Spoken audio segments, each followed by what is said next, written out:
Body horror and corrupted sea entities await you in The Isle by Luke Gearing, a horror dungeon crawl adventure. Designed for the vanilla game, a lightweight retroclone OSR system, The Isle is pretty playable in most fantasy systems with minimal reworking. I could see someone running it with Morkborg without much issue. Something draws your players to The Isle, a mostly forgotten haunted piece of land that 10 monks call home. Your players will either force or lie their way to the seal, a bone porcelain disc hidden beneath the monastery floor. Once broken, your players will venture below, where they'll find hundreds of years of horrors with lore and world building woven into the fabric of each room. 5 floors of around 10 to 20 rooms each make up this adventure. Strange and often violent creatures with alarming habits inhabit this prison. Floor 1 is close to what you'd expect to find in a dungeon near the sea, but things get more and more horrifying the further down your party goes.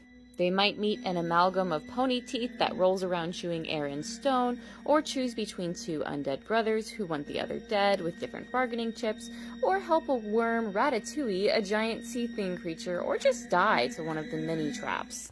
It's a crawl that's full of atmosphere and environmental storytelling, with each set piece feeling as though it was handled carefully before being deliberately placed. At the bottom of this dungeon dive waits an incredible boss fight your players aren't likely to survive, and they are sure to never forget it. The book doesn't feature any art aside from the maps, but I don't think that's an issue. I think many of the horrors within are better left to the imagination.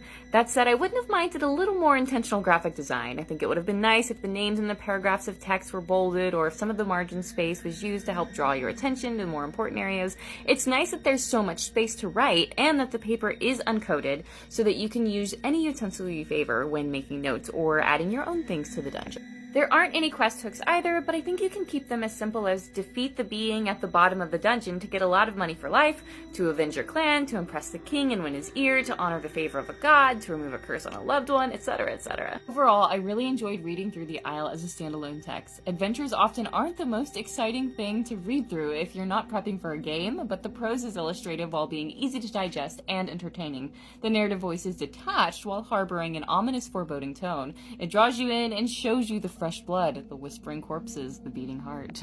If you've run this, or you plan to, please tell me about your adventure. I'm kind of obsessed. You can pick this up at Spearwitch.